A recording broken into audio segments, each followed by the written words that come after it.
আসসালামু আলাইকুম রহমতুল্লাহ। কেমন আছেন সবাই? আশা করি সবাই ভালো আছেন। আমি আলহামদুলিল্লাহ আল্লাহর রহমতে ভালো আছি। আজকে আমরা যেই ক্লাসটা করতে যাচ্ছি, এই ক্লাসটা আমরা যারা বেকিং জগতে আছি আমাদের জন্য খুবই গুরুত্বপূর্ণ একটা ক্লাস। যদিও এই ক্লাসটা আমার অনেক আগে নিবার কথা ছিল, কিন্তু ওভাবে সময় হয়ে ওঠেনি আমার। যাই হোক, আমি আপনাদেরকে দুইটা অনুরোধ করব।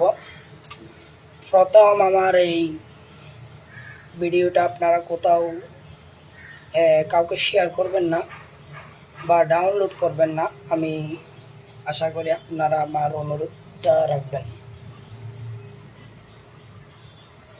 আর আরেকটা অনুরোধ হলো, আমার কথাগুলো খুবই মনোযোগ সহকারে শুনবেন, কারণ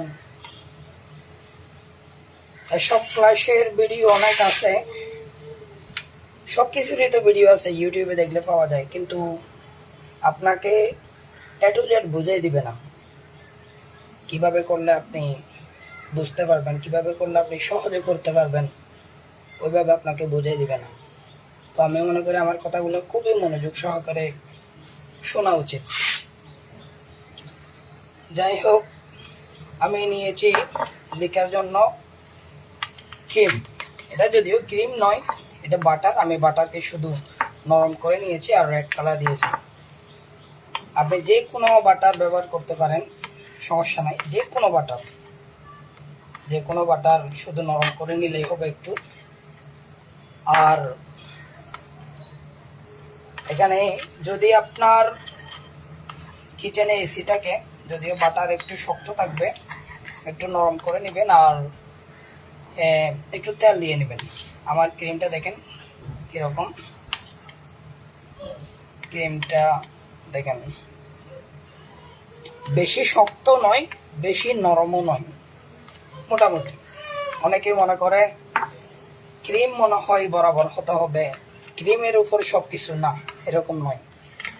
আপনার যেমন ইচ্ছা, আপনি আমাকে যেমন ক্রিম দেন সমস্যা নেই, আমার কোনো সমস্যা নেই, আমি লিখতে পারবো ইনশাআল্লাহ। ক্রিম নিয়ে কোনো সমস্যা নয়। তারপর আমি এটাতে শুধু রেড কালার দিয়েছি। আমি যদিও আরেকটা সেম কালার আরেকটা আমি বানাচ্ছি, আপনারা দেখেন। এখানে তেমন কিছু নয়, শুধু কালার দিব জাস্ট। এটা বাটার, এই দেখেন।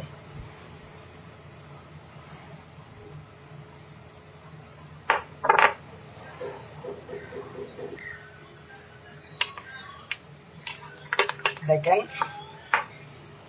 এটা শুধু ক্রিম, এখানে কোনো কিছু নাই। আপনারা বাটার ক্রিম ব্যবহার করতে পারেন, হুইপ ক্রিম ব্যবহার করতে পারেন, বা গানাশকে একটু নরম করে দিয়ে লিখতে পারেন, কোনো সমস্যা নেই। আমি এখানে কালার দিয়ে দিচ্ছি। আমি কালারটা ব্যবহার করছি রেডম্যানের।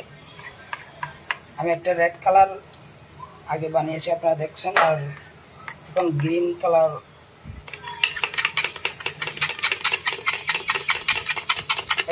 কালারটা করতেছি, দেখেন।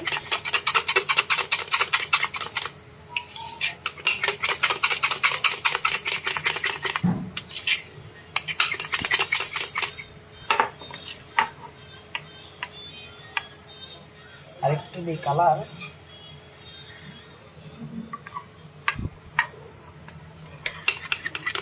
আমরা তো এত কালারিং যদিও ব্যবহার করি না, কিন্তু লিকারের জন্য আমরা কালারিং মোটামুটি ভালো ব্যবহার করি, কারণ এত কালার তো আর আমরা গেস্টদেরকে দিচ্ছি না।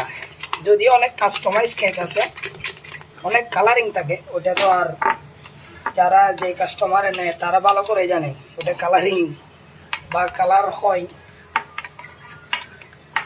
কত কালার দিয়ে লাগে তারা ভালো করে জানে।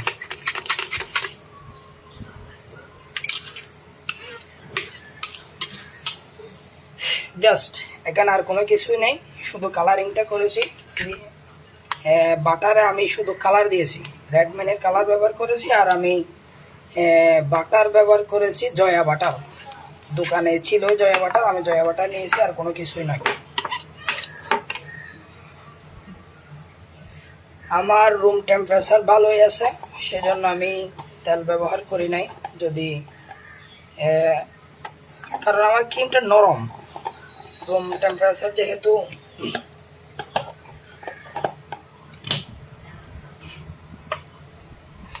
ভালো আছে, সেজন্য আমি কোনো তেল ব্যবহার করি নাই, না হলে একটু তেল দিয়ে লাগতো।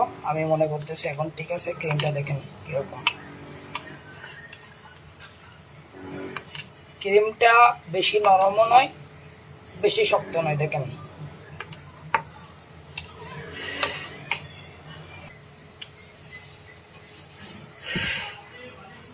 এবার আমরা লিখব। লেখার জন্য আমি নিয়েছি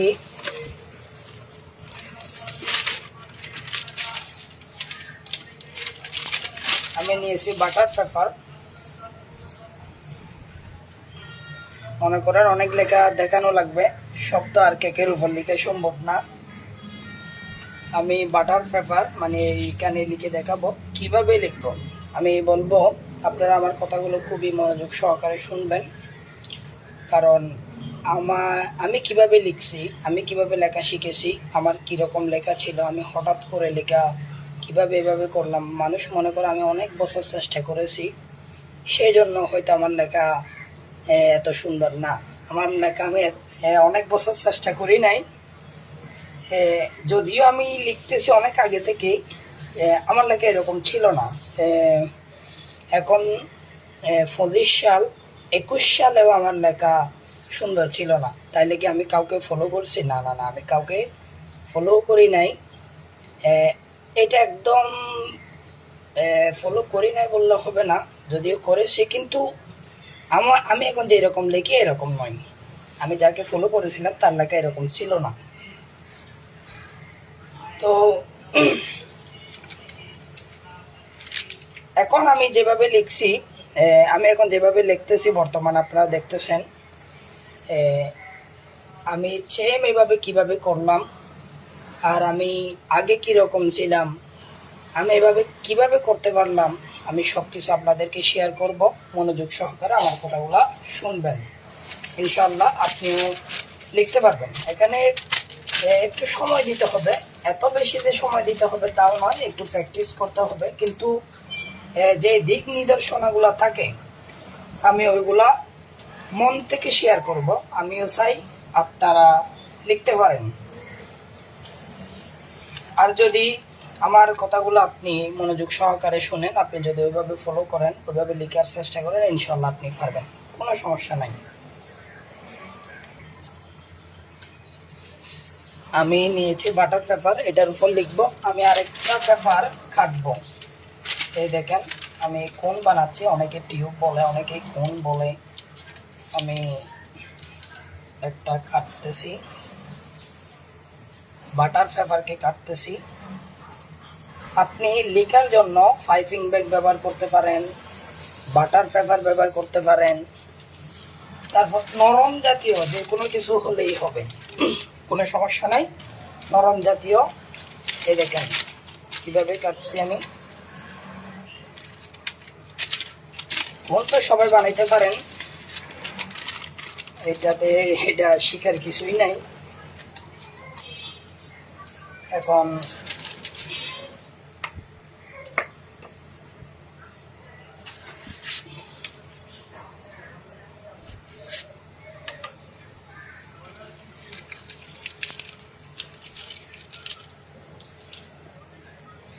আমি লাইভ ক্লাস নিতাম, লাইভ ক্লাস আমি যতটুকু জানি 1 মাস পর ডিলিট হয়ে যাবে এখন নিয়ম অনুযায়ী। সেজন্য আমি লাইভ ক্লাস নিই নাই, আমি কি করছি রেকর্ড ক্লাস নিছি, মানে ক্লাসটা রেকর্ড করে রাখছি যেন আপনাদের সুবিধা হয়। দেখেন আমি তেমন কোনো এত বেশি যে বড় করে কাটছি তা নয়, ছোট্ট মোটা আর চিকন লেখাটা হবে। আপনি একটু বেশি প্রেস করবেন, একটু কম করবেন, ওইভাবেই হাতের উপর। যাই হোক,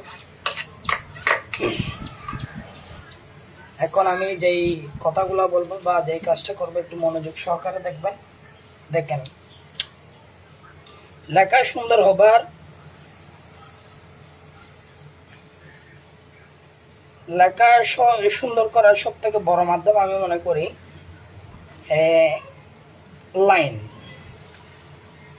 লাইনটা সোজা রাখা লাগবে।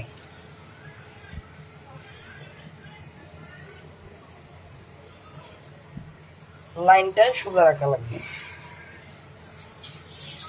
আমি আমার কথা শেয়ার করি, আপনার লেখা সুন্দর হোক না হোক এটাতে কোনো দুঃখ নেই, কিন্তু আমি মনে করব আপনি এই ক্লাসটা করার পর যখনই লিখবেন আপনার লেখা সুন্দর হোক বা না হোক কোনো দুঃখ নাই, কিন্তু লেখার লাইনটা যেন সোজা থাকে। আমি আবার বলতেছি, লেখার লাইনটা যেন সোজা থাকে। আপনার লেখা সুন্দর না হোক কোনো দুঃখ নাই, আপনি লাইনটা সোজা রাখবেন। আপনি যেই রকম লিখতে পারেন ওই রকমই লিখবেন, শুধু লাইনটা সোজা রাখবেন। একটা কথা, লাইনটা সোজা রাখবেন। দ্বিতীয়ত,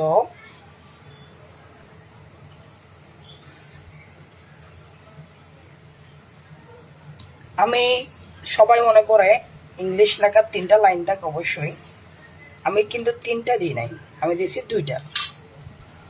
আমি 2টা দিয়েছি কারণ আমি এই লাইনের ভিতর আমার ধরেন কি হ্যাপি বার্থডে বা শুধু বার্থডে বা অ্যানিভার্সারি যা কিছু লেখেন না কেন, আমি লিখব, আমি 2টা লাইন দিই। সাধারণত যারা লিখে তারা কয়টা লাইন দেয় আমি জানি না, অনেকের লেখা দেখি 3টা লাইন দেয়, অনেকে দেখি যারা আসলে সুন্দর লিখে দেখি তারা শুধু 2টা লাইন দেয়। আমি 2টা লাইন দিই, আমি আমারটা শেয়ার করলাম, আমি 2টা লাইন দিই, শুধু 2টা দাগ দিব। যখন কেকের উপর লিখবো তখনও 2টা দাগ দিব আমি শুধু। তো আমি লিখি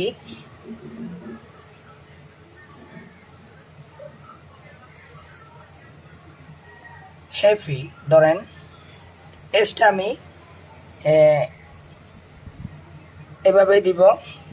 এস তো অনেকভাবে দেওয়া যায়, মানে আমি লাইনের বিষয়টা প্রথমে আপনাদেরকে ক্লিয়ার করতেছি।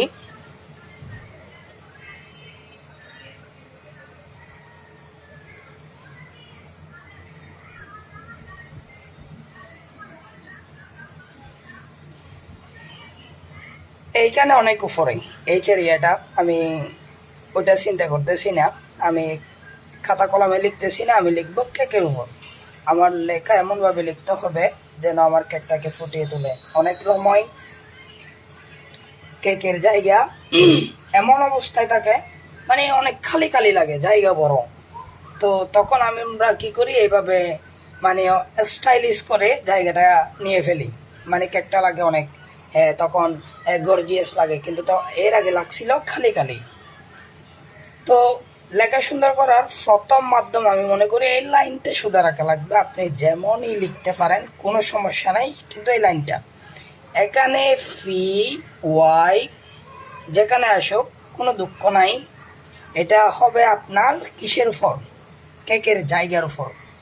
আপনার কেকের উপরে কত জায়গা আছে আপনি দেখবেন। এই ওয়াইয়ের যে ইয়া আর এইচের যে ইয়া, এটা আপনি রাখবেন কেকের জায়গার উপর। দেখতেছেন কেকের জায়গা ছোট, তাইলে আপনি এভাবে দিবেন ছোট করে, ছোট করে, মানে বেশি টানাটানির দরকার নাই। তো মাঝখানের লাইনটা আপনার দেখতে যেন মনে হয় অ্যাকিউরেট, একদম সোজা।